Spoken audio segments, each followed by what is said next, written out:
Hello, hello. Welcome to the next episode of That GD Show. Welcome, everyone. I'm Dave, and my co-host this week, filling in for Genevieve, who is the G part of the GD, just in case you don't know what that GD stands for. It's Genevieve and Dave, not the other thing you were thinking. Jenna Belk is sitting in for Genevieve. Say hi, Jenna Belk. Hello, everyone. You guys know Jenna. She's an ACA regular. I love her. We got to meet back in Austin about 3 years ago, didn't we? Oh my God, it's been that long. It feels, I think it has been, yeah. I was like that last year.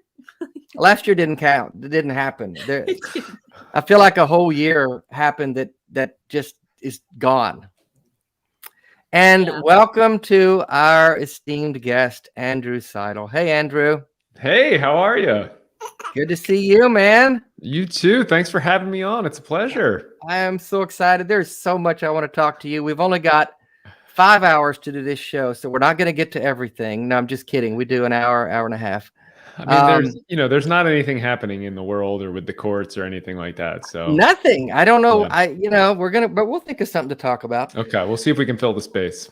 By the way, folks, this is a call-in show. Call 217-375 WWDD. That's 9933, or what would Dave do?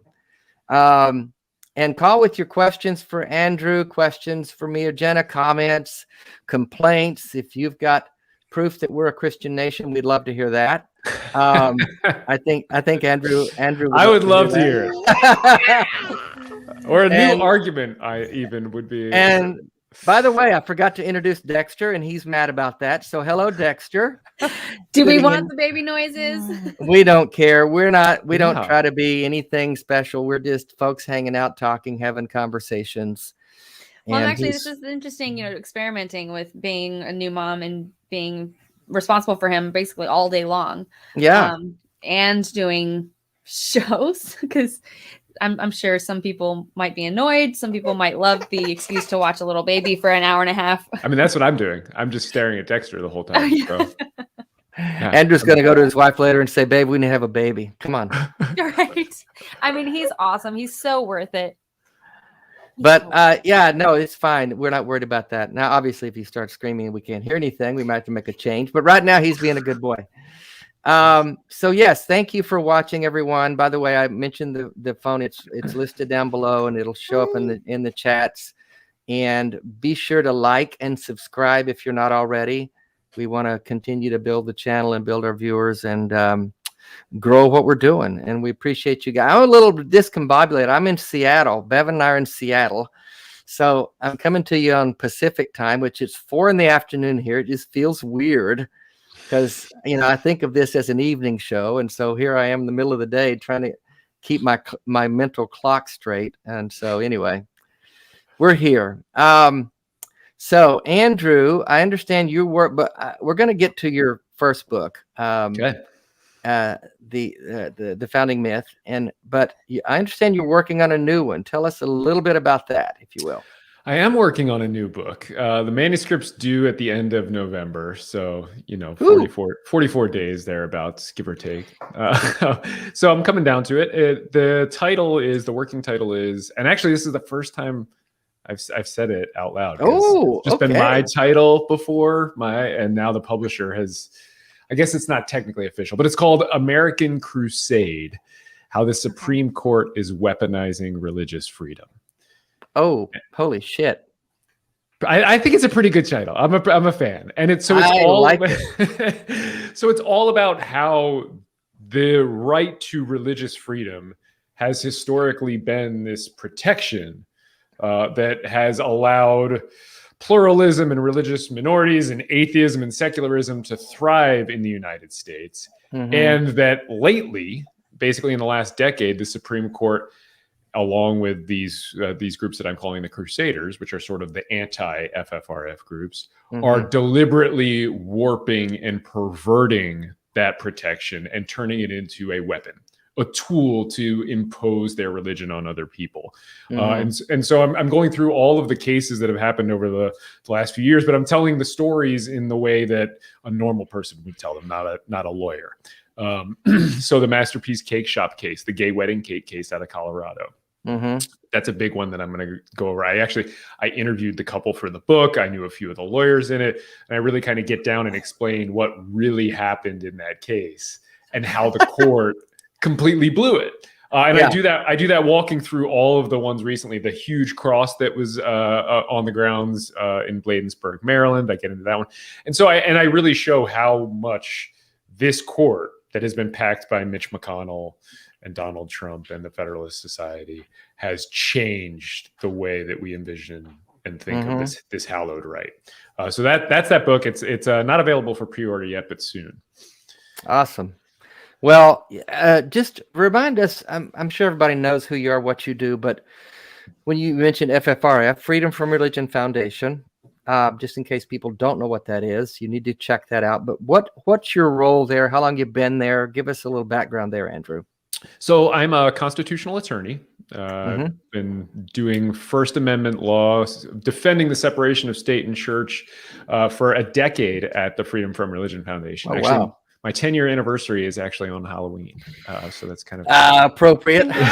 Yeah. Dan Barker likes to tell the joke every Halloween that I've been scaring something out of the Christian nationalists for X number of years. You can fill in whichever blanks you prefer on that one. Can we just all agree that Dan tells the worst jokes? I hope he listens to this, because I think everyone realizes he's just got the worst jokes. I mean, listen, you've never had to sit through a meeting with him. Oh my God. Let alone like weekly meetings. So hi, Dan.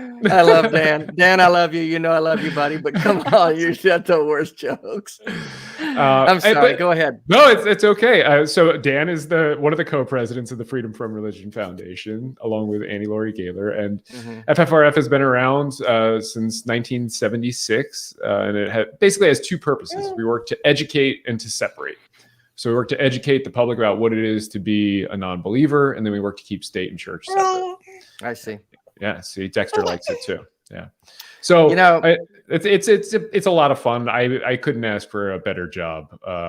Getting up every day and dedicating your legal career and education to defending the First Amendment. I mean, that is kind of as cool and exciting as it gets. It's incredibly important work. I met you almost 2 years ago. We were up to FFRF. Yeah. I was doing a session on Free Thought TV, and so got to tour the facility, met you. I understand your writing habit is that you get up about 5 a.m. and write. Is that correct? That's correct. I get up every morning at 5 a.m., grab my coffee, and I sit down to write for a couple hours before the house gets up. Yeah, it's the only way I can carve time out of the day, really. So doing amazing work. I got to confess something, and we're gonna get to a call here. And by the way, the calls don't always correlate with the subject matter of the show, so I hope you guys are okay with that. But totally fine by me. Dexter's cool with it. But Super Bowl commercial, Jeep, Bruce Springsteen. I completely missed it. I got caught up in the sentiment, and I love Bruce Springsteen, and I thought, how cool is that? And Bevan, my wife, Bevan, she comes in and says, "That's horrible. That's horrible. They can't do that." And I thought, oh my God, I missed it. Did you remember that? Give her an update on the commercial, Andrew. I mean, yeah, it was a commercial. Basically, I mean, I think you're right. The intent was, let's bring the country together, kind of. Yeah. But it centers on this church that's at the geographic center of the United States. And I mean, religion is the most divisive force known to humanity. It's one of the reasons the founding fathers chose to separate state and church to form a secular government was to minimize something that was always so divisive. I mean, you know, go back and read what James Madison wrote. He wrote about the torrents of blood that had been spilled in the old world over basically stupid religious differences. So it really was something that we deliberately sought to exclude from our government because of its power to divide. So turning to religion, specifically, you know, heartland Christianity, to try to unite the countries. Yeah, the implication of the commercial that it was subtle, but you know, it was effective, and that was their purpose, was that the only way this country is going to come together is around religion, this cute little chapel in the center of our nation. Well, and the more insidious message, right, is to be part of this country, you have to be a Christian. You have to be a church-going Christian. And that is at the heart, that is Christian nationalism. That's what I've been That's exactly banging a drum for, like, I don't know how long now. And you guys wrote a letter after that commercial. Tell us about that. What happened? You kind of spearheaded that letter, and yeah. I mean, this is one of the things that the Freedom from Religion Foundation does. We don't just work to uphold the law, right? There was nothing illegal about that letter, but we also take the opportunity to educate both the public and people in power, and you know, I mean, businesses. We've written to hotels before, asking them to stop stocking the Gideon Bibles in every hotel room because, you know, that's kind of outdated. And we've actually been quite successful on that. And really? The numbers are pretty encouraging. It's a lot of hotels are just doing away with that now. So what do you say to people who, like, for example, I would imagine my family saying, to bringing up the whole, well, the Bible says that good will become evil and evil will become good. And this is what's happening, is the Bible's being removed and everybody's breaking up, right? Yeah, I mean, I have a lot to say about the Bible. I'm not a fan of using the Bible to justify anything, especially public policy. I mean, and for every statement in the Bible, you can find a contradiction. And you know, if the Bible says, one of the examples I use in the founding myth, you know, eat your peas and don't eat peas, you'll go to hell if you eat peas. The Bible has no credible, reasonable stance on eating peas in that instance, and it should be ignored. Also, it was written millennia ago, where we didn't know about the germ theory of disease. So to point to that, for instance, to guide our response to, I don't know, say like a lethal pandemic, seems to me to be rather absurd. Yeah. Well, I want us to get back to this conversation, but I want to take the call we have waiting. And Jenna, I might get you to lead the response to this. You're quite experienced with these kind of questions. It's Gordon from California. He's a regular caller. By the way, folks, I see some in the chat, some conversation about Supreme Court, Christian Nationalism, things like that. If you've got questions about these things, please give us a call. Get on the air. We'll talk about it. But we've got Gordon. Did he make a mistake when answering that his mother in hospice is non-religious? Let's take Gordon. Hey, Gordon, you there? Hey, yeah, Dave, everyone. I'm glad to be here. Yeah, the situation was a couple of years ago. My mom was put in hospice care. She was at a care facility. And as she was being admitted, actually, two social workers sat down with me, and they had some questions to ask, a number of different topics. And one of them was, what is your mother's spiritual needs? And I replied that she didn't believe any of that stuff. And that's true. My mom was an atheist. I mean, she didn't really talk about it. She believed that everyone should have the right to believe or disbelieve whatever they wanted to, but she was not religious in any way. The social workers were, they were alarmed when they heard that. And in fact, one of them said to me, well, everybody has to believe in something. So I suppose I was being contradicted on that point. But Yeah. the situation in the care facility. Yeah. Yes.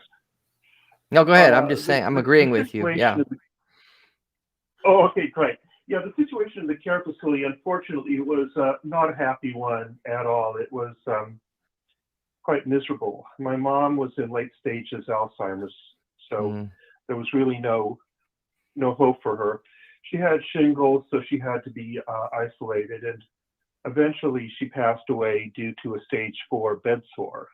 And that was just a horrendous situation because they would give her painkillers, but only enough that the painkillers would then wear off after a few hours and the pain would come back. So I talked with my mom many times about this subject back before the Alzheimer's. And this was not the way she wanted to go, not at all.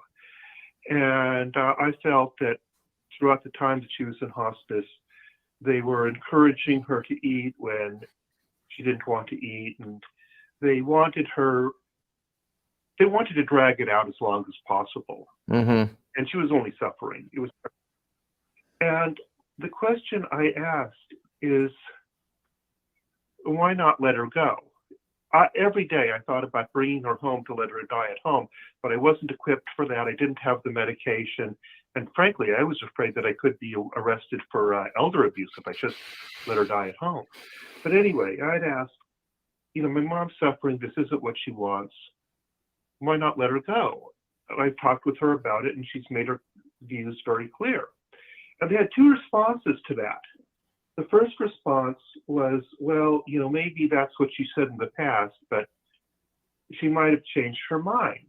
And my reaction was, well, she has late stage Alzheimer's disease, so she doesn't really have a mind to change.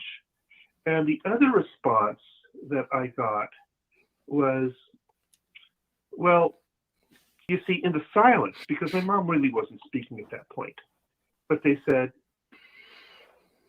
in the silence, she could come into communion with God, and then that would save her.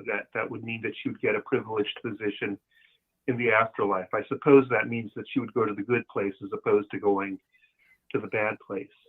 So I was wondering if the Christians and the social worker, many of the caregivers that came in and were forcing food down her throat, were crucifixes. And I'm wondering, did they believe that suffering for my mother was good because it was pleasing to God?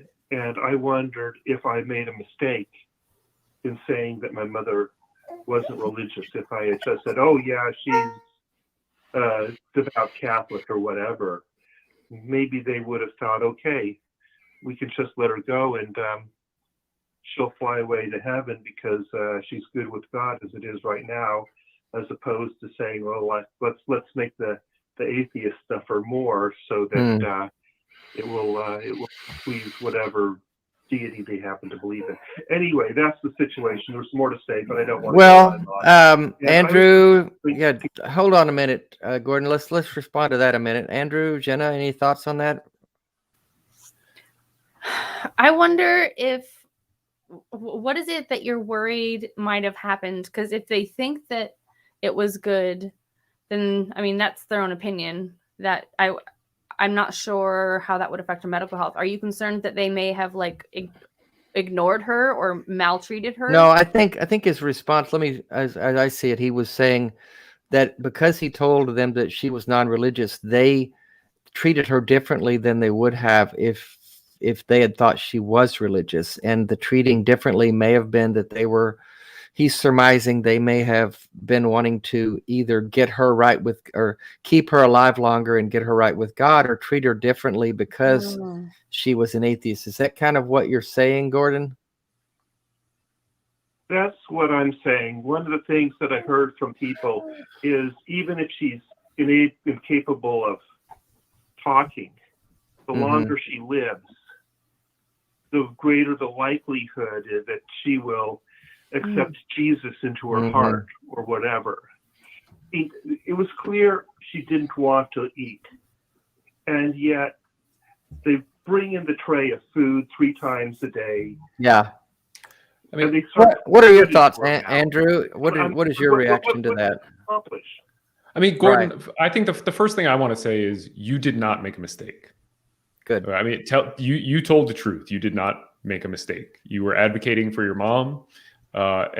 And most importantly, you should not have to lie to avoid the mistreatment of another person, right? Like, so you did nothing wrong in this situation. That's the number one thing that I hope you take away from this call. This is sadly incredibly common in the United States. Religion preys on the vulnerable deliberately. Yes. The reason that you see religion involved in spaces like hospice and hospitals and adoption and foster and homeless shelters is not because they are really out there trying to take care of these people, but to take care of those people so that they can bring them to Jesus. We see this time and time again. And I'm actually getting into it in the new book. For instance, when what's a good example? When Illinois, the state of Illinois said that we're going to recognize, this was before same-sex marriage, but we're going to recognize domestic partnerships. Catholic Charities in the state was going to have to place adoption and foster kids with gay couples all of a sudden. And instead of doing that, instead of placing children in loving homes, which is what they purport to do, they shut down. Yeah. Because they would rather follow their religion, backward though it might be in these instances, than actually help people. And that is what you ran into that buzzsaw, you and your mom. It's not your fault. It's something that we really need to work on in this country. Yeah, everything Andrew said, but also, Gordon, let me add, I deal with this subject of death a lot, as you know, my Dying Out Loud work and dealing with a terminal illness and those things. I've seen over and over again that the mindset in this country is to keep someone alive as long as possible, regardless of what they're going through, regardless of what kind of a disease they're dealing with. I have a suspicion, it sounds like that was a Catholic hospital, but I don't know. But I have a suspicion they wouldn't have treated her any differently. Their mindset is to keep someone going and keep them hanging on as long as possible. So I don't want you to beat yourself up that maybe because you told the truth, as Andrew said, you just simply told the truth. I don't want you to beat yourself up that you did something that would cause your mom even more pain and suffering than would have normally been the case, because I think they would have done what they did regardless of what you'd have told them. And as Andrew said, it shouldn't be that you should ever be in a position where you feel like I've got to lie about my loved one's religious persuasion in order to get them better treatment at a hospital. That's hideous and should be criminal. So can I say something on that? Yeah, go ahead, Jenna. I can't say anything right now because there's a lot of stuff going on. But what I have to say about this particular topic is that the main reason that I don't want to have a second child is because of religion in hospitals. Wow. I will say that at least. Wow, that's heavy. It's a we need lawyers fighting this. I don't know, Andrew, you know anybody that can do this? I mean, this is this is actually a massive, deeper problem that we're scratching the surface of right now, because religion in this country operates to tear down the social safety net on purpose so that it can occupy that space to win souls. I mean, and it's you can see it in just about every area of, I mean, from education, right? I mean, a lot of the cases that I'm writing about in the new book actually seek to tear down the public schools, effectively destroy the public schools, send kids to private religious schools. There was just a case this last term involving foster care again.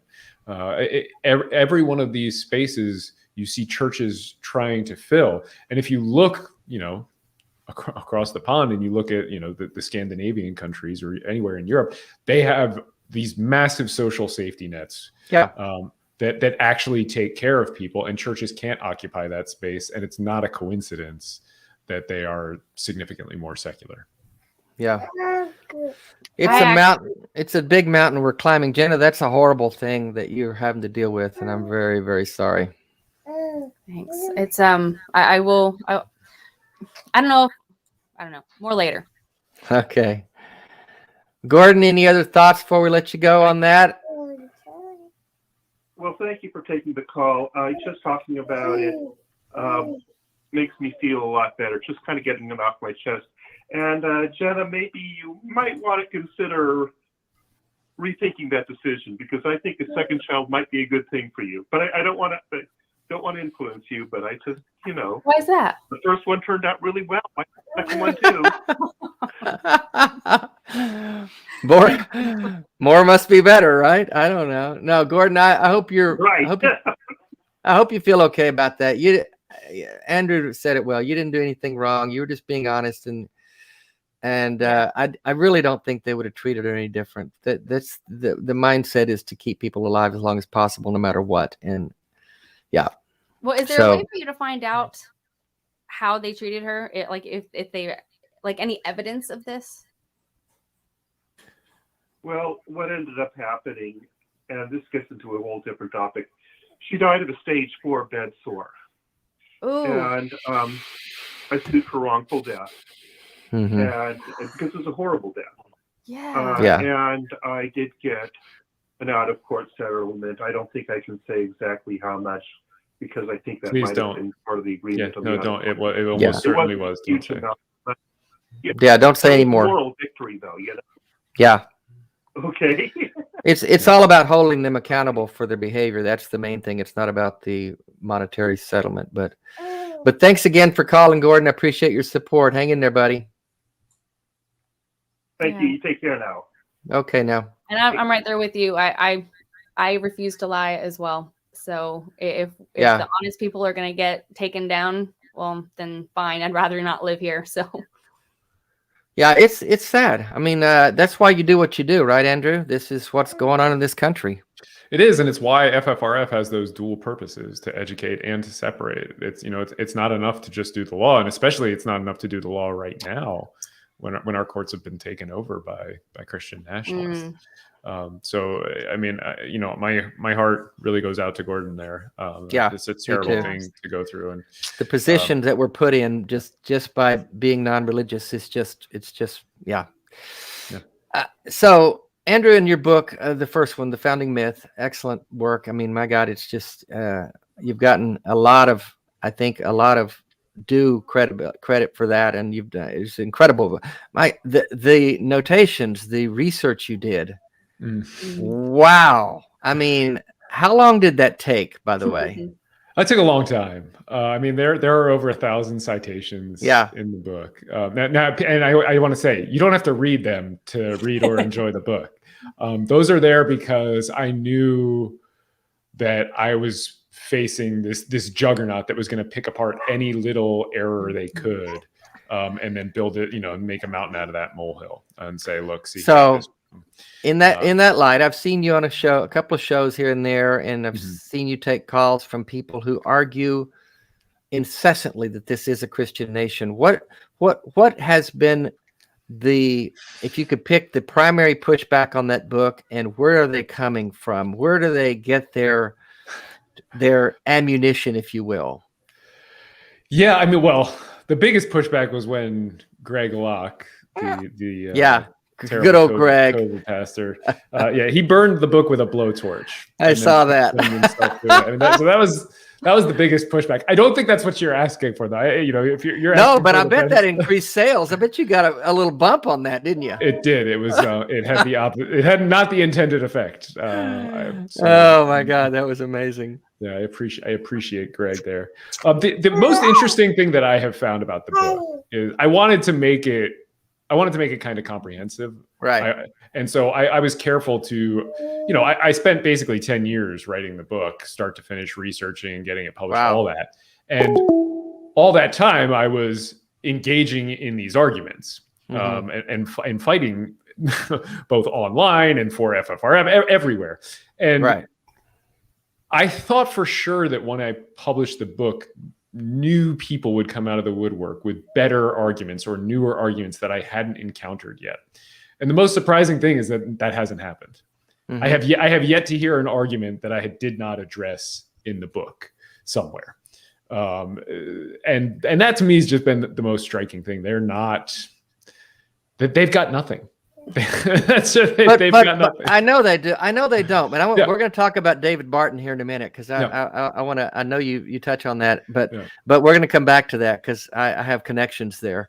But what are the things that you hear? What are their main arguments for their position? So the things that I hear the most are in part 4 of the book. And, Okay. Part 4 of the book is I call argument by idiom, American verbiage. And it's the part of the book that I actually didn't want to write. And I'm bitter that I had to write it because the arguments are so bad, but they're the most popular ones. And it's things that everybody here has heard before too, right? We are one nation under God. Right. And in God we trust. And people say, "So help me God," when they swear on the Bible to become president. It's these catchphrases that don't date to the founding era, or don't exist in some cases, that people think prove that we are this Christian nation. And so that's what I devote part 4 of the book to, ripping those to shreds. For instance, "So help me God" is not in the presidential oath in the Constitution. That is the only oath that appears in our Constitution, and it does not include the words "So help me God." Those are added on, and that's actually a pretty recent addition too. And in God we trust on our money in the communist sphere era. Yeah. So it first popped up on the coins starting 1864. I tell the story of how that happened, and it goes back to a preacher, a guy named Mark Watkinson. And Watkinson wrote the Secretary of the Treasury, Salmon Chase. And he said that the trust of our people should be declared on our coins. Basically, people are going to remember us as a heathen nation if we don't make it through this civil war, because we've only got Lady Liberty on our coins. We need to put the Christian God on the coins. And Salmon Chase is like the person to hear this argument because he actually tried to amend the U.S. Constitution. So instead of saying "we the people," the great preamble that we have, he wanted to add Jesus Christ to the preamble. Right. And so Chase writes to the director of the Mint, James Pollock, and they go, "Yeah, all right, we're going to do it." And then they get Congress to sign on. So I tell that whole story, and there's so many more crazy and fun details there. And this is one of the first waves of Christian nationalism that our country survived. And then again in the 1950s, it went absolutely crazy, and that's when also we got under God and the Pledge. Right. And then my favorite is the presidential tradition of ending speeches. Yeah. God bless America. Yeah. That dates to Nixon's first address about Watergate that he made from the Oval Office. That was the first time he did that. And I talk about why he did that and why would he invoke religion and Christmas in the middle of April. What's to distract people from the fact that he was a thief and a crook. Yeah. He's about as much of a Christian president as Trump was. Thank you, Michael and Darren Wright, for your super chats. Appreciate your support. I may have missed another one. Sorry, but they get lost, so I don't want to not mention them. Thank you guys for your support. If you haven't subscribed to the channel, folks, please do and like it. So the argument that I want to hit back at, I'm a Christian, and this is a Christian nation, Andrew, and most of the people in this country are Christians, and we need the Christian morality in this country. And what's so wrong with having a Christian nation? And if people don't want to be Christians, there's plenty of other places they can live in the world. So what's wrong with those arguments? What's so bad about having a Christian nation, Andrew? Well, I mean, the moment we become a Christian nation, we will cease to be America. I mean, America was truly the first nation that was founded on a secular constitution. One of the truly unique contributions of the American experiment to political thought is separating state and church, a secular government. The Constitution banned religious tests for public office. That was a first. The Constitution drew its power from the people, not from a God.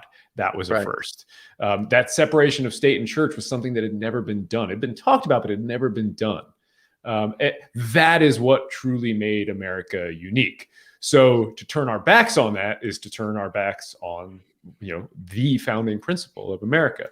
And the morality one is actually pretty fun. I'll just throw this up to people.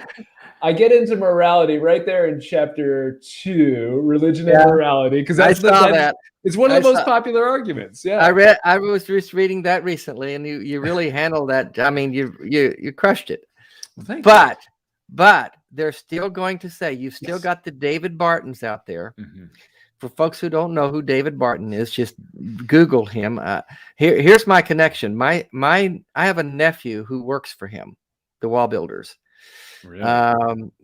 Went to some Bible college, and then David Barton was educated at ORU and Christian education. That's what his degree is in. Yeah, Christian education, and it makes him an expert in U.S. history. Yeah. And his books were even pulled by a Christian booksellers, right? Yes, they were so filled with fallacies. His book about Thomas Jefferson, which he called the Jefferson Lies, which is like just right there on the nose, Dave. It was so full of fallacies that it was pulled off the shelf by Thomas Nelson Publishers, which publishes Bibles, right? They're the most Christian publisher, the most Christian publishing house in the country. And they're in the business of, promoting this kind of Christian propaganda. Hey, I know Will. Hey, Will. Hey, Will, Judy. Thank you, buddy. Thank you, Oz. Sorry. Yeah. No, so I mean, it's crazy. And there are always going to be people who are going to listen to the David Bartons of the world, because David Barton is out there just doing his damnedest to live up to their confirmation bias, right? He's proselytizing. Yeah. But how he's looking at the same history you're looking at. The same notes that you reference. How does he come up with a completely different version of history? I mean, he's looking at it through a stained glass lens, right? Okay. I mean, again, it's that confirmation bias. He sees what he wants to see in those letters, and straight up ignores the letters that he doesn't like. Also in the habit of selectively and creatively editing the quotes from the founding fathers, including removing important phrases and just inventing them when he doesn't have things to go. There was a mini scandal a while back when he got caught with a bunch of quotes on his website that were just completely false. Oh, really? Yeah. I actually used to be that kind of person as well. Where what's that? Anything that I heard that went against what I already thought, I'm like, that just doesn't make sense. So that's just somebody must have been wrong, right? Well, people need to be careful. I mean, it was Abe Lincoln who said, be careful what you read on the internet. It may not be true. So, it took you a minute, Jenna. Took you a minute. It did. See, I'm still catching up, y'all.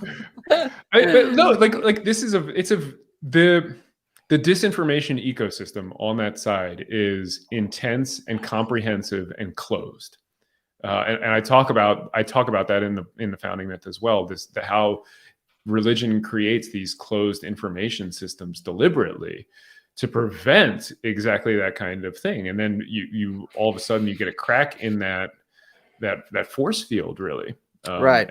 And real information can get in, and what we need to do is encourage people who are spotting those cracks to open them up on their own, right? Like I'm not gonna convince you in an argument, Dave Barton, that you're wrong, but like your listeners who are not completely shut down to that, who may go pick up a copy of the founding myth, those are the people I'm not looking to convince the diehard Christian nationalists. No, I'm looking people on the border, that middle 50% of the country, that Christian nationalism is wrong, that it's anti-American, and that it's a serious, serious threat to this country. And I've actually, so this is the founding myth right now on hardback, but in November, in just a couple weeks, a new paperback edition is coming out, and I've written a new epilogue that's all about January 6th. That really, it talks about and shows how Christian nationalism is not really a debate about the founding of our nation. That that on January 6th, it ripped off its historical mask, Scooby-Doo style, and showed the world that it really is about seizing power in the here and now. Right. So so if anybody's interested, go pre-order the paperback right now. When does that come out? Comes out in November. Comes out. Okay. In November, so. And it's got an addendum basically. It's a brand new epilogue, all new material, and it's all about January 6th. So thank you, Corey Springer. Thank you, John Fabiano, and who did I miss there? Taram06. Thank you guys so much. Jenna, we're gonna ask you right now and hold you accountable for this horrible abortion law that just passed in your state. We thought you guys down there were doing a better job of keeping your state sane, but apparently not. We almost went purple a couple years ago. I don't know. Voter suppression is a powerful thing. Yeah, well, and the pandemic and Trump had something to do with that. I want to take a call in a minute, but afterwards, I want to get back to the subject, or really the question. Jen and I were talking about it backstage before we came on. What can we do? Where are we going as a nation? What can John Q. Public do about what's happening? But first, we're going to take a call from Tiger. I think he's called before, if I remember. Tiger, how religion has polluted Native American community. That's interesting conversation. Hey, Tiger, you there? Hey, yeah, I'm here, boss. What's up? How you doing, Tiger? You're on with Jenna and Andrew. What's on your mind? Well, I'm a member of the Seneca Cayuga tribe in Northeast Oklahoma, and I've been an atheist all my life.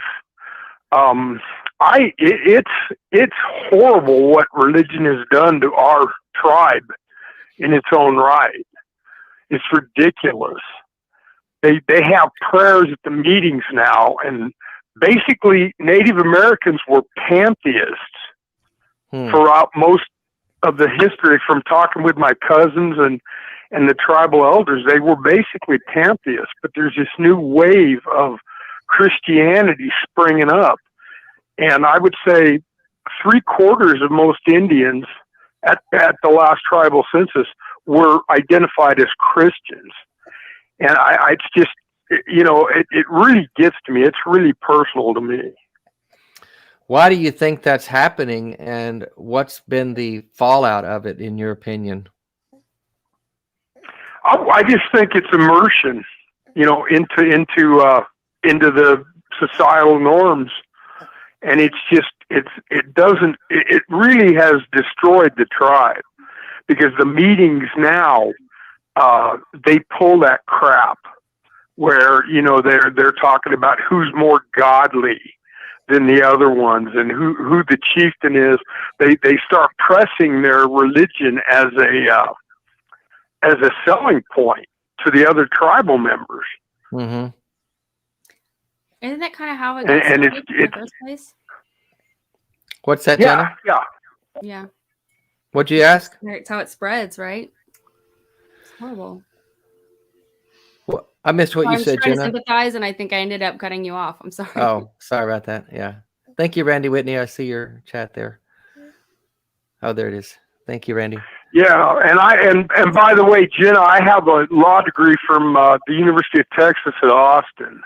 Awesome. And I have a master's from CU Denver in mathematics and theoretical physics.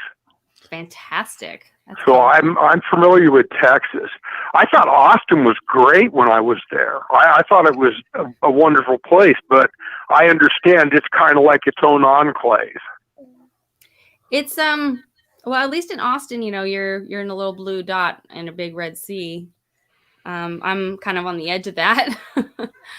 Well, Andrew, Andrew, I know that you, I saw you post something or write something. You wrote something recently after that, that law that Texas passed. What's it called again? The SB8. SB8. Yeah, someone in the chat asked about what your opinion of that. Tell us what your thoughts on that were. I mean, I think I went live on YouTube with a couple of beverages in me that evening. You were pretty lit up about it. I am still very lit up about it. I'm still angry about it. I mean, it's the Supreme Court is just robbing Texans of their constitutional rights with impunity, and I mean it's the beginning of something, right? This isn't the end of Roe is not the culmination of what they've been trying to do. It's the beginning of what they're going to do. I mean, they're coming for contraception next. Yeah. They've made that like just abundantly clear. If you are paying attention, they're coming for marriage equality. And I talked about all this I think the rant's over on my YouTube channel. I think that's where I did it. And we're tracking it obviously very closely at the Freedom from Religion Foundation, and have been reporting on every stage of it, doing a lot of episodes of Ask an Atheist on it, things like that. Mm-hmm.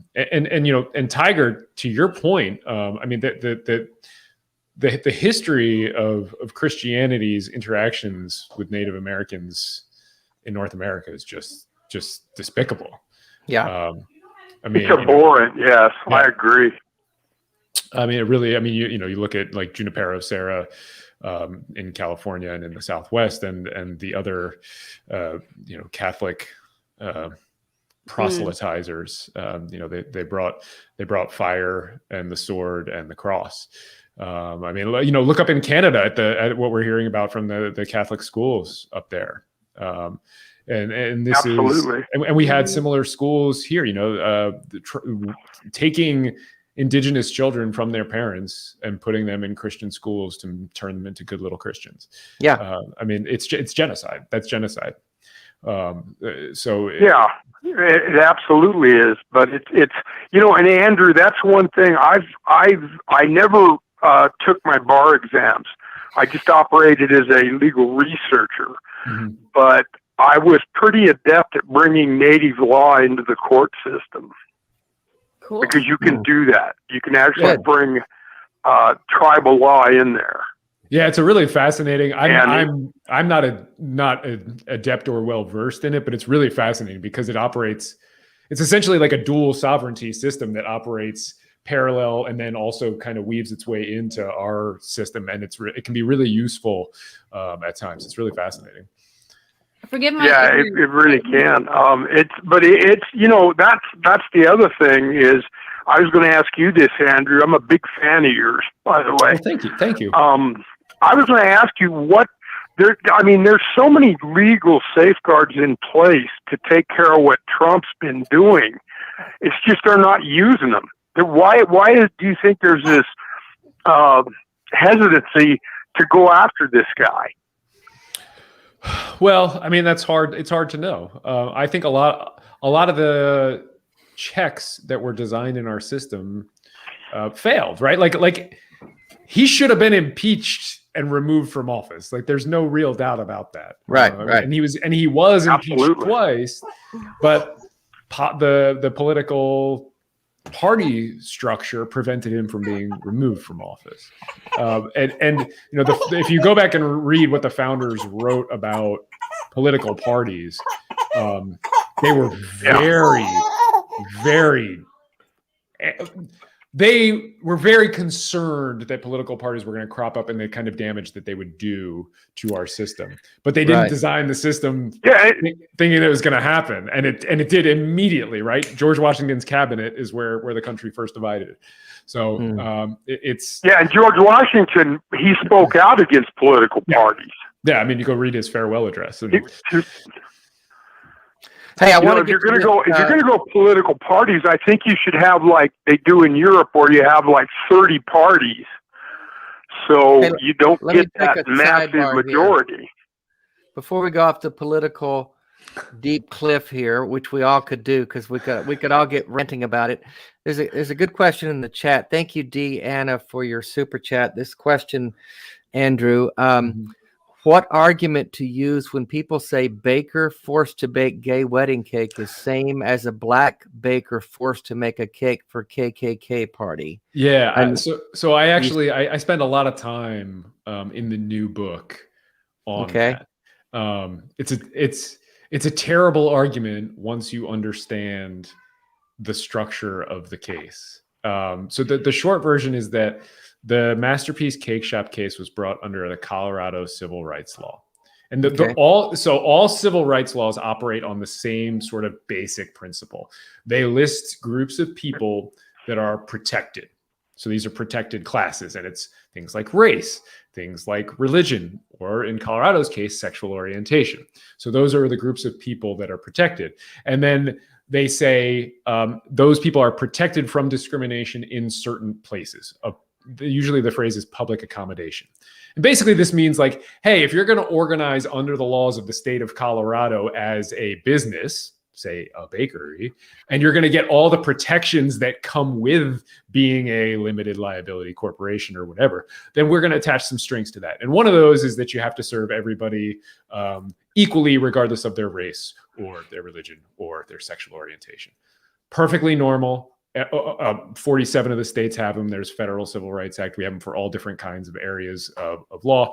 And so what you have is in Colorado, that law protecting that gay couple from that business discriminating against them. And in the hypothetical that you have, the KKK is not a protected class, right? They're not one of the groups that are listed under the civil rights law. So they're not protected. So it doesn't apply. And you could make the argument, you could go lobby and try to get the KKK protected under the Civil Rights Act, but good fucking luck with that. Excuse me, I don't know if I'm allowed to curse on your show. I'm just trying. No, my motto is carpe. Hey, Andrew, my motto is carpe the fucking diem. You know who you're talking to, right? Yeah. I mean, so, but the point being, right? Like these are statutory rights that we have agreed upon that extend to certain classes. Okay, of people, but couldn't they come in and say, "Hey, KKK is a religion"? I mean, in that case, they could have an argument, right? And they can make that argument. The Right. KKK could come in and say, no, that you're discriminating against us on the basis of religion because we're Christian. Mhm. And in which case, I mean, then you get into kind of the nitty gritty on that. And that's not an unreasonable argument if you're familiar with the history of the KKK. I mean, there's a reason they burn crosses, right? Yeah. But that's different than just saying the KKK, right? And I actually get into all of these different hypos with the Nazis and Right. And it's real. I mean, it's also real. You know, I interviewed the gay couple, Charlie and David, who were at the center of that case.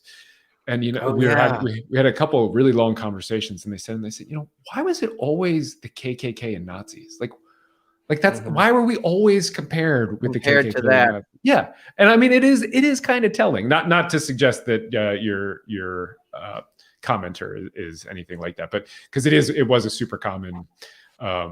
No, I appreciate it. And I think D it's a good question. Good comment. Yeah, D, go. I'll say, Andrew, I got one more question for you. I have one more question for you. Yeah, Tiger, I'll answer. I just want to say I go over all of those different hypos and I rip them all to shreds and explain them. So yeah. But go ahead, Tiger. I'm ready. Okay. Well, no, I'm wondering. CNN. When I was in Los Angeles, I live in Colorado now, but when I was in Los Angeles, and Walmart was trying to move in, a lot of the cities voted them out. And I think a lot of it has to do with the Articles of Incorporation. And why do you think that they operate under the Articles of Incorporation? Why don't more places use that to get rid of bad business? To get rid of really bad business practices?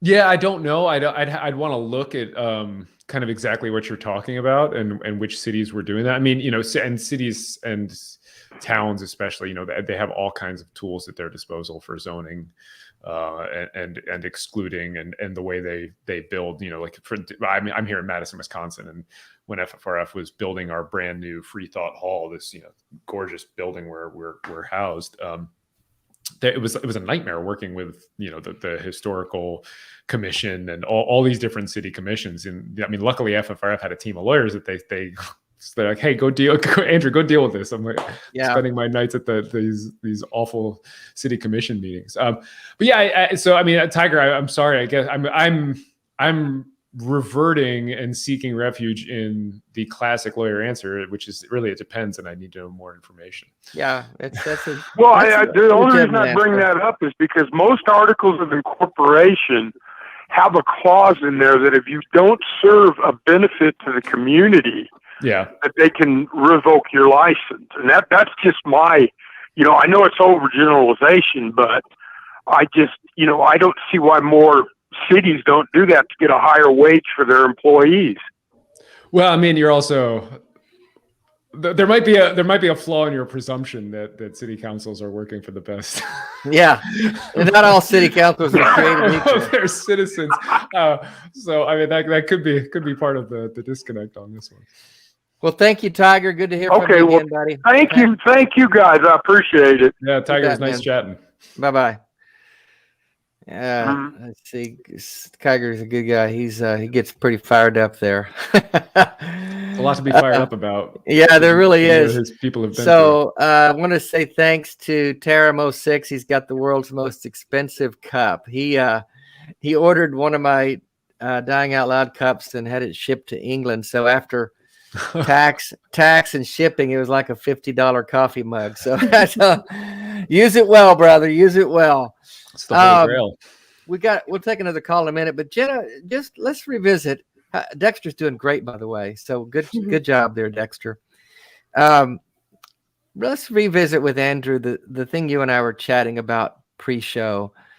I told Jenna pre-show that, and I'll just be honest, I'm very discouraged about where we are as a country and how we can move forward. What can we do? So Jenna, revisit what you were saying to me before Andrew came on. Well, I was just going to say that I think that's kind of why I feel like I'm a good fit for the show today, especially is because I'm kind of that new person that's new to politics. I shut it out before because there was just so much and I didn't know where to start or how to learn. And it just all made me so mad and hurt me. So I just avoided it. So now I'm kind of this new person, kind of like, still from like a year ago when we did Godless Bitches. But I'm that person that I don't know what to do. I don't know. Is this country headed in a bad direction? Is there something I should be concerned about? What can I do as just a general citizen who doesn't really even know where to start? Yeah, I mean, that's a really great question. And it's probably one that I get asked all the time, not necessarily in the context of politics and what to do as a country, but specifically, when I was touring the country or touring the virtual country, talking about the founding myth, what do we do about Christian nationalism? How do we fight for a secular country? And I mean, there are a lot of different answers, but I mean, they all essentially do boil down to this: we cannot sit on the sidelines anymore. You have to figure out a way that you can get involved that is comfortable for you. Whether that is joining, secular groups or political groups that reflect your values, whether it's just supporting them, whether it's actually doing something more concrete.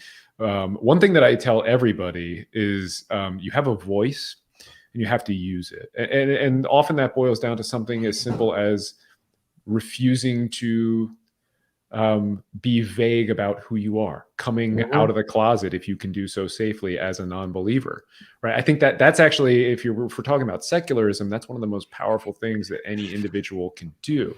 It really, we know for a fact that it can make a huge difference. Another thing that I really like to encourage people to do more on the political side is to run for office.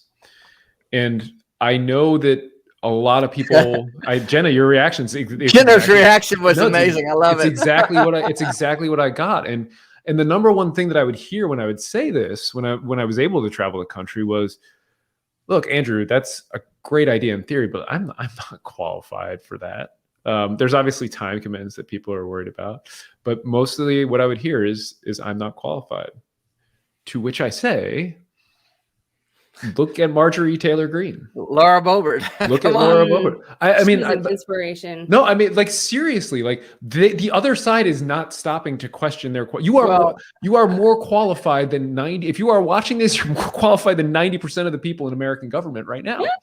I'm not. I mean, it's not a joke. Like I was actually thinking before you said that, Andrew. I'm just thinking, when are you going to run for office? Because you talking about qualified.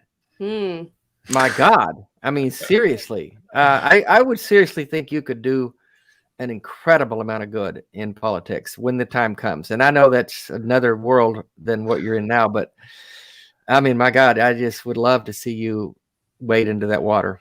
I mean, you're not the first person to say I know. It's something I've certainly considered. I mean, I write in the founding myth that there is the phrase Christianity is un-American, which might make it a little difficult to get elected in the United States, but not impossible. And I'd be certainly willing to give it a go. It is difficult to get elected, but like to your point, Andrew, Gail Jordan ran for office in Tennessee. Yeah. And it's not to me, it's a chipping away at the rock. You may not get elected. You may not, the first 3 or 4 or 5 or 10 or 20 or 50 of us are banging our head against the wall, but eventually we're going to beat down the resistance. And I mentioned that a lot, Andrew. I love that point. I know it's a very personal thing for people to come out as an atheist or even non-religious.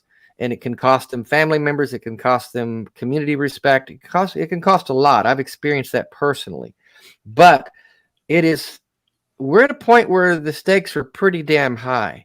Yeah. And if we don't start speaking up and being who we are and being authentic, then we're not ever going to get there. And I really vehemently believe that. I 100% agree. And I agree with the chipping away. That is one of the reasons that I encourage people to run. Even if you don't win, it makes a difference. And Jenna, to your point earlier about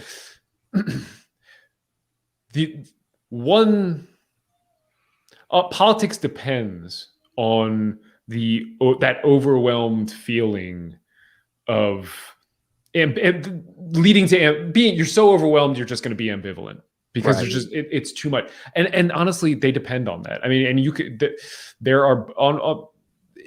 having fewer people vote, for instance, definitely benefits one side of this equation. That is the strategy, right? Like it's not.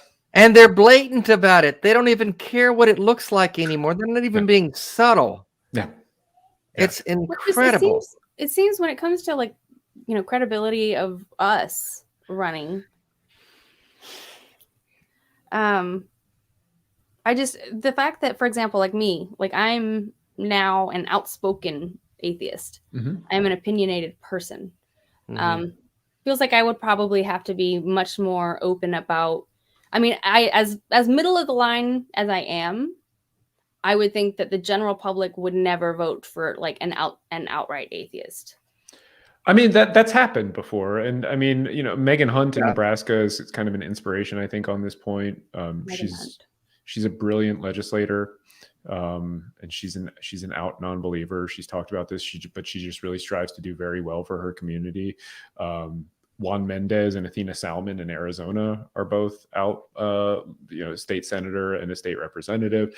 I mean, we're getting there very slowly. We're getting there. And it has to start somewhere. I mean, look, you're not gonna file papers tomorrow and then win a congressional seat probably. But I mean, look what's happening at the school boards right now. Right. Having a rational, reasonable voice at your local school board could make a huge difference right now. I mean, and by the way, this is what the Christian Nationalists are telling their people to do. And they're not afraid. They're chosen by God, so they're like all in. That's their qualifications. I was raised to be aware of the public schools becoming, demonized by secular people and trying to get people to believe that it's actually normal for like 2 men to be married. Yeah.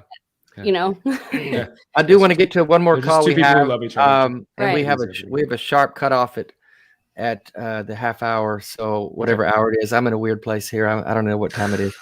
But thank you, Left, Right, Left, for your super chat donation. We want to get to Chelsea. She, her in North Carolina, having trouble finding family outside of her blood family that isn't being respectful. How do you find that family and build community? Let's chat a minute with Chelsea. Hello, Chelsea. Are you there? Hello. I'm here. Hey, Thanks Chelsea. for having me. Yeah, you're on with Dave, Jenna, and Andrew. What can we help you with today? What you just said, and also before we get started on that, I just have a quick question for Andrew. Okay. About his audiobook for the oh shoot, I forgot the name of it. The Founding Myth: Why Christian Founding Myth. Nationalism is Un-American. The Founding Myth. Thank you. I'm so sorry. I apologize. No, it's okay. It's quite all right. The Founding I'm Myth. happy to say it over and over again. Okay. Founding Myth. Founding Myth. Yeah. Anyway, I bought the book, but Well done. I read it, and then I gave it to my Christian friend who I had a long discussion with one time when she was over here in my place. First of all, that's the best thing ever, and everybody should be like you. So yes, well done. Yeah, I gave it to her because we had a long discussion about politics and stuff. She's apolitical, and I'm trying to get her to vote. Mm-hmm. So did you have a question about the audiobook for Andrew? Yeah. Sorry, I'm getting off track. That's okay. I'll keep you on track. We got a short time. I'm trying to get the book back, like through audiobook instead. I'm letting her keep the book. I just want the audiobook because I got Amazon Fire, but I have a question about that. Amazon Fire, do you have to, I just recently got it, and I don't have a credit card. Do you have to have a credit card to actually download books and get books?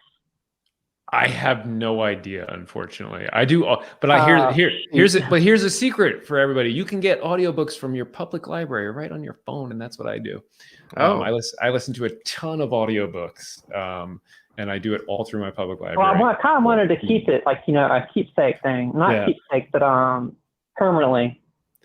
Well, I am reading, maybe reading the epilogue for the latest edition of the audiobook. So I would also wait. Oh, there's another. Yeah, there's going to be an update on it, so you might want to wait. And also, I'll say this: we at the Freedom from Religion Foundation, we sell signed copies through FFRF of the book, and we have a few of the hardback left. And when the paperback comes out, I don't know if we're going to keep doing that or not, but all you have to do is you go to the FFRF store and you put a little note when you're checking out and say, I want Andrew to sign this book, and here's what I want him to write. And we do that. So if people are looking for personalized copies, but I can't help you out on ordering something on Amazon, unfortunately. I'm sorry. But Chelsea, to keep back to the, that's okay. We got just a few minutes. I wanted to get to the issue you were communicating here, that you're having trouble finding and building community outside of your blood family. What exactly is the, talk to me just a minute about that, and we can see if we can help you with that. Okay. Just to clarify, I have found community as far as, I got friends. I got friends from high school that I used to not be friends with, but now I am friends with. But I just want family that I can go to, chosen family. You know what I'm talking about? I haven't gotten chosen family yet, and I want that to fall back on when I leave my blood family. Jenna, speak to that. I think you're wanting to say something. You're muted. Jenna, you're muted. Yeah. Okay. I was just going to say that I've been doing that same kind of thing. Not necessarily leaving my blood family, but definitely building a family outside of it, because I don't feel like I am very easily triggered by my blood family. So I've actually been doing that, but I don't think that you can plan it, kind of like you can't really plan on finding someone to be in a relationship with. It's not something you can really plan, but you can kind of keep your eye out and just kind of go out to places where you feel comfortable and want to be yourself, and then try to find like-minded people, maybe. Yeah, and I can say in North Carolina, there's a group called the Triangle Free Thought Society, which is huge and a really active chapter. And they're in the Triangle, Durham. So I'm not sure where you are, Chelsea, but they have a lot of people. Oh, I gotta write that down. Yeah. So it's trianglefreethought.org, I think. Put it in the chat. Put it in the chat. Yeah, Triangle Free Thought Society, and I mean they do really great work, and they have an entire spectrum of people. I need to get connected with them and go to the next meeting. I'm actually in Charlotte, Chelsea. Yeah. Bevan and I are in Charlotte, North Carolina. Yeah. We've got a group of free thought people there that we've kind of formed in the last year or so. Some good people that we've gotten to know. Well, Go ahead, Jenna. I was just gonna say, and extremely importantly, what I've discovered is there's an online community that's growing secular. That's kind of how we all found each other. Is basically, so if you want us also, have you heard of the Atheist Experience or the ACA? I have. Yeah, so they have an online atheist group too. Yeah. Okay. There's several different groups you can join. Some that are private, even that if you don't want your comments to show to the public, that's you can be yourself. There's a lot of options there as well, and that's kind of how I started building my non-blood family. Yeah, I think to this point, and I've talked about this a lot because most of my actual family is evangelical conservative. We don't have much at all in common, and I love them and they love me, but we just don't. I wouldn't say we really enjoy community, what I would call community. And a lot of people, I think, beat themselves up about their blood family and what it is and what it isn't. And the bottom line is you can't control who your family is, but you can control who you do community with. And that's really the most important part. And family can, the idea that blood is thicker than water. Who made that rule? Who says that's true? That's not my aunt. Well, that may not be true. Mom. Just because someone says it doesn't true either. Yeah, just because someone says it doesn't make it true. And so this idea that we owe something to our blood family can bring a lot of guilt and shame to us if that's not what we want it to be, or not what we think it should be, or what people tell us it should be. There's so much of that we can't control, but we can control who we spend time with, who we value, who we build community with, and that's really the only thing we can control. So to the point that Jenna and Andrew were both making, there are groups out there in person you can connect with. There are groups online you can connect with, and you can build a community around you that's like-minded that you can share life with. It's there. You just have to dig a little deeper sometimes than you might normally do. Yeah. There's also your friendly neighborhood atheist is this guy that we know. Good old Ethan Michael, my producer. I mean, look, friends with the family you choose, right? I think that's what we're talking about here. And there is a ton of support out there for people who are going through the same kind of thing. I actually tried to write this up. Normally I write op-eds, deal with the law, things like that. But I recently, for Religion Dispatches, I wrote a love letter to ex-evangelicals and people who are deconstructing. And I tried to share that in the comments. I don't know if it went through or not, but you can go find it on Religion Dispatches, where I really try. I mean, what you're doing is so impressive, and it's not easy, right? I mean, like when people are leaving and deconstructing their faith, and it affects your family and so much of what you do. It's not easy. And it is something that I think you should be incredibly proud of. Absolutely. I'll let people go read it. I know we're short on time. I'll leave it there. Well, that's important what Andrew said, Chelsea. So keep working toward making a better life for yourself, making your life better, taking charge of your life. If you come out of religion, which I don't know if you did or not, but I did, and Jenna did, and I don't think Andrew did. You're told that you can't really advocate for your own self. You're told to deny yourself and submit to others, and that really does a number on your sense of self-worth and self-control. And it takes a while to build that back. So be kind to yourself and be patient with yourself, and keep working toward that person you want to be. All right. Thanks for your call, Chelsea. Thank you for having me. I Thank you for appreciate your it a whole support. lot. All right. Bye-bye. Andrew, Dave. Bye. Bye-bye. I tell you, it's this getting free from religion. It's not easy. Recovering from religion stays busy, busy, busy. You guys are fighting a battle on the legal and informational front, and they fight the battle on helping people get free from indoctrination and control and trauma and all those things. Parting thoughts, Andrew. I feel like this hour and a half went by so fast because there was so much we could talk about. It did. But it blew by. what would you leave us with as the? I mean, we've talked about it a little bit already. We might even recap. But what's the big issue, the thing that keeps you awake at night, other than writing your books? But what is the thing? Well, those get me up in the morning, right? Okay, right. I mean, one thing that I come back to is so much of what we are dealing with today, so much of the problems that we're facing really traces back to Christian nationalism, which is what the founding myth is about. It's what this crusade to weaponize religious freedom is about, right? And I'm thinking about this in the legal space. This is where I spend most of my time, right? But it is very much in the political space and in the democracy arena as well. And at its most basic level, America is a shared idea, and Christian nationalism refuses to share. It excludes non-Christians. It excludes. That's a damn good statement. Damn, you ought to write that down in a book or something. That Christian refuse to share. That is so true. I'm sorry. Yeah. No, I mean, it excludes non-Christians. It excludes the wrong kinds of Christians. Right. If you're a liberal Christian, you're not included. If you're a Black Christian, you're not included. But America will never be a Christian nation, because the moment it becomes a Christian nation, it will cease to be America. And those two things cannot peacefully coexist. One is going to triumph, and that is really the choice that we face as a nation: Christian nationalism or America. We can't have both. That's a powerful statement, and it flies in the face of everything that my evangelical Christian friends and family really think is true. And they would be incredulous that someone would utter those words out of their mouth.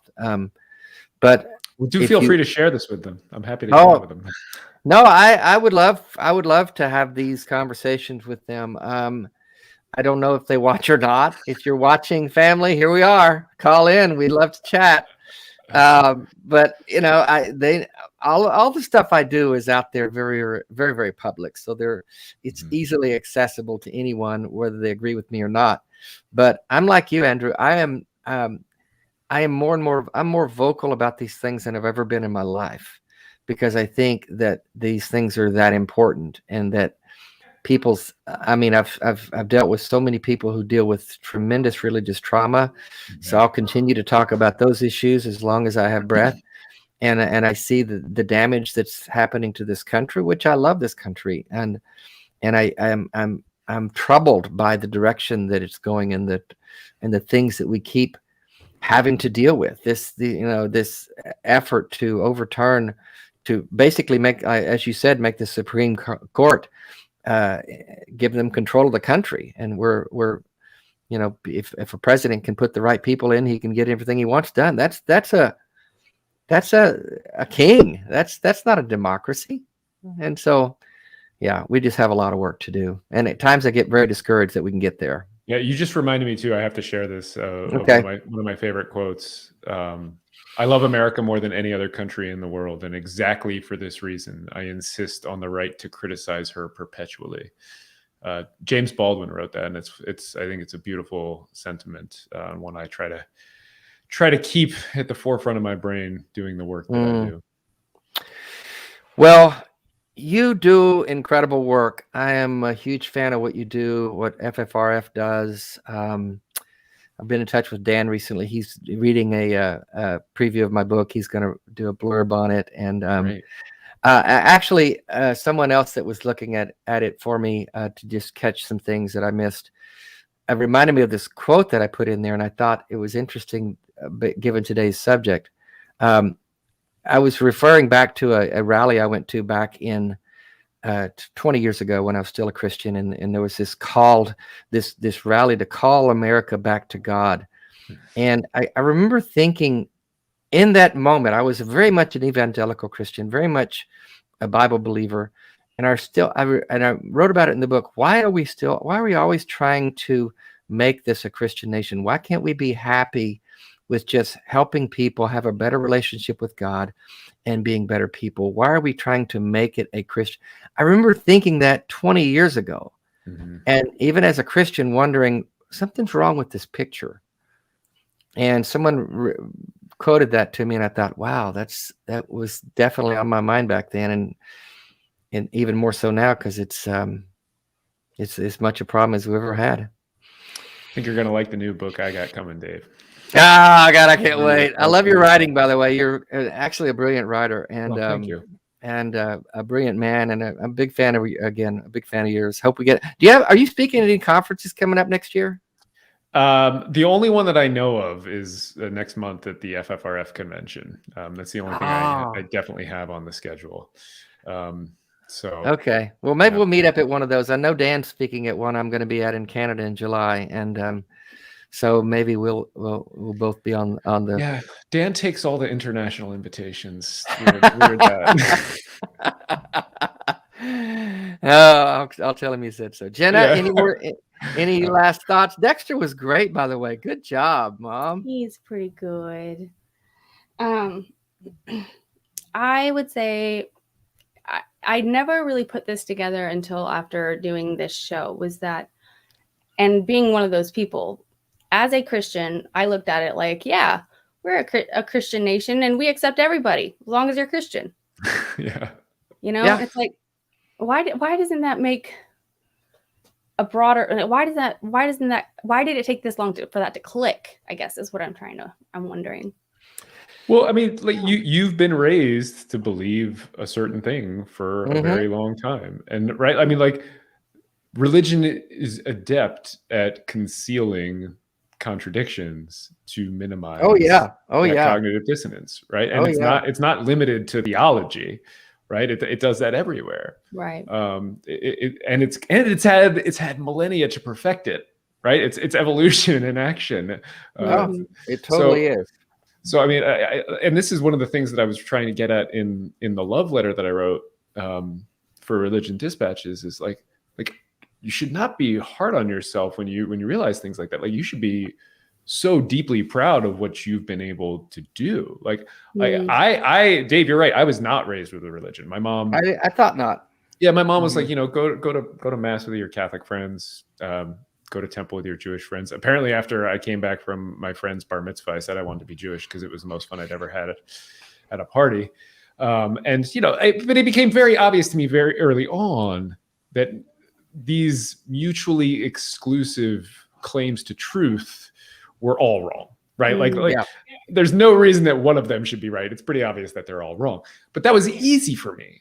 And I don't know that I would have had the intellectual courage and fortitude had I been raised in that system to turn around and question it. Of course, I want to say yes, without question I would, but I don't know that.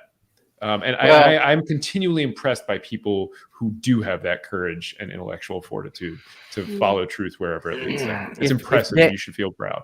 If Dan Barker and me can do it, then you can do it. So actually, I keep beating myself up for not applying for the FAFSA yet, but I want to go back to school, so I might as well throw in like a government class or something. Yeah, do it. Yeah. Well, Andrew, thank you so much for coming on, man. I've been looking forward to this show again. I think we could have talked for hours. It went by really fast. And I'm actually speaking at that convention as well. Oh, at which one? The one in the Faithless Forum? Oh, Faithless Forum. Yeah, that's next month. No, Andrew's going to be at the Freedom from Religion. That's in Boston, right? Yeah, in Boston. I thought you were at the Faithless Forum. FFRF. No, yeah. Okay. It's I think it's November 19th and 20th. Yeah, I wanted to get that. I think it's the same weekend Faithless Forum is, so can't go to everything. But yeah, all I know is it's like way too close to when my book manuscript is due, and I need to be writing, but instead I'm going to be at this thing. So. Well, sounds like you're going to have 3 hours of sleep a night for a week or two. Yeah. But next week we've got Dr. Josh Bowen on. He wrote the cool. Atheist Guide to the Old Testament. I'm looking forward to that conversation. Yeah, and he had Seth read his audiobook, which is I heard that. That's the dream, right? You get that velvety voice. Just He lured me in. Yeah. I think if I had Seth read my audiobook, people would go pretty quick. That's not Dave Warnock, that's not going to work. They're not going to care. No, well, that's true. I love Seth. Well, thanks again, everyone. Thanks, Andrew. Thanks, Jennifer, pitch hitting for Genevieve this week. She'll be back next week, folks. Thanks again for watching. Like and subscribe. And that's our show for this week.